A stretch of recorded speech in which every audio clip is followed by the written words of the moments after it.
समाजवादी का वोटर सब पीडीए मिलकर भारतीय जनता पार्टी को यूपी में 80 की 80 सीट हराने का काम करेगा 2024। नमस्कार, मैं हूँ लखनऊ में और लखनऊ में आज बता दूँ तो समाजवादी पार्टी के हेडक्वार्टर में हूँ, कार्यालय में हूँ। आपको तो मैं कुछ समाजवादी नमस्कार भाई साहब, क्या नाम है? मेरा कुलदीप पंवार, मुलायम सिंह यूथ ब्रिगेड प्रदेश अध्यक्ष दिल्ली। कहाँ से? यहीं से, यूपी से बिलोंग करेंगे? मैं बागपत से बिलोंग करता हूँ, बागपत से हैं। रहते दिल्ली में। जिस प्रकार से 2024 को लोकसभा नज़दीक है और कुछ ही देर बाद अगर कहा जाए तो चुनाव आयोग की प्रेस कॉन्फ्रेंस होने वाली है।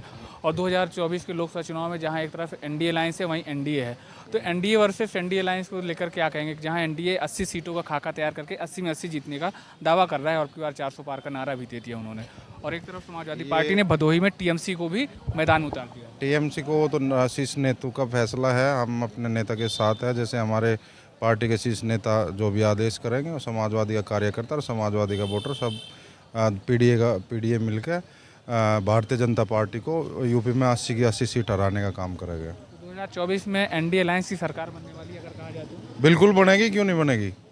ये तो झूठ है, बीजेपी डरी हुई है। जब तो इनको जितने बीजेपी को अपशब्द बोलते थे, जितने बीजेपी को बुरा भला बोलते थे, योगी जी को, मोदी जी को, उनको ही उन्होंने पार्टी में मिला लिया। इससे ज़्यादा डरी हुई क्या? हताश तो दिखाई दे रही होगी आपको। ओम प्रकाश राजभर क्या बोलता था, क्या बोलते थे? कुछ बोलता था ओम प्रकाश। जयंत चौधरी क्या बोलते थे? मैं भी एक जाट हूँ और हमारे चौधरी चरण सिंह ने हमेशा किसानों की लड़ाई में, बड़ा दुर्भाग्य है कि हमने उसका देख के हमें 2 दिन तक नींद नहीं आई। हमारे नेता ने चौधरी चरण सिंह का मतलब नाम ऊपर करा, क्योंकि हमारे जो हाँ, तो हमारे नेताजी भी स्वर्गीय नेताजी उनकी विचारधारा पे हमारे राष्ट्रीय अध्यक्ष जी आदरणीय अखिलेश यादव जी भी हमेशा किसान मजदूरों की जो नीचे तबके के हैं उनकी बात करते हैं।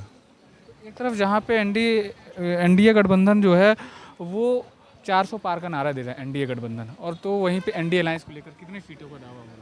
हमारी यूपी में 80 की 80 सीट आएगी। भाजपा को हरा के फेंक देगी। जनता ने माहौल बना लिया है और जनता का पैसा ही लूट लिया। आपने देखा है कि सुप्रीम कोर्ट ने एसबीआई को फटकार लगा के बॉन्डिंग कुछ नहीं, वो क्या काम करते हैं। आपको आप इनके खिलाफ बोलोगे तो आपके खिलाफ ईडी सीबीआई की रेड डाल के, और आपके पास अगर चंदा दिखेगा तो चंदे का तो नाम है, वो पैसा वसूला जाता है आप लोगों। जनता बड़ी बदहाल है। कोई आप लखनऊ में देख लो, आज हम लखनऊ में हैं, यहाँ की हालत देख लो कि जो भी पेपर हो रहा है वही लीक हो रहा है। बच्चों की उम्र निकल रही है। अग्निवीर जैसी योजना लेके आए, अब मेरी समझ में ही नहीं आ रहा है कि क्या क्या योजना लेके आए। पब्लिक को एक पहले ये होता था कि एक मदारी नहीं आता, वो डम डम डम डम करके वो बताता था, तो उसी तरह की जनता है, भोली भाली जनता है। पर जनता की समझ में आ गया। अब जनता इनको 2024 में सबक सिखाएगी, क्योंकि जनता बहुत ज़्यादा परेशान हो चुकी है। मेरा यूथ बहुत ज़्यादा परेशान, किसान बहुत ज़्यादा परेशान हो चुके हैं। जी कहना किसानों को हमने 6000 सालाना देने का जो निर्णय लिया है, कहीं न कहीं वो मील का पत्थर था। अब नहीं, अब मोदी ने 6000 और किसान के देखो कितना रेट बढ़ा दिया इन्होंने। एमएसपी नहीं लेके आए। दूसरा डाई का कट्टा वो 50 किलो का होता था, वो 40 का कर दिया, 40 से भी घटा दिया। यूरिया डाई का रेट देख लो, यूरिया का रेट देख लो। किसान को तो अपनी पैदावार ही नहीं मिल रही। किसान तो वैसे ही मरा हुआ है। किसान को तो खुद ही पैदावार नहीं मिल रही है। तो जितना किसान आंदोलन अभी चल रहा है पंजाब में, दिल्ली कूच करने की तैयारी में है, और एक तरफ चुनाव की डेट भी करीब करीब आने ही वाली अगर कहा जाए तो किसान आंदोलन को लेकर के भी सरकार का कोई विशेष जो उनको राहत के लिए आश्वासन नहीं मिला है। ये सरकार बड़ी तानाशाह है। जो इनके खिलाफ बोलेगा उसको ये सूली पर टांग देंगे, ठीक है।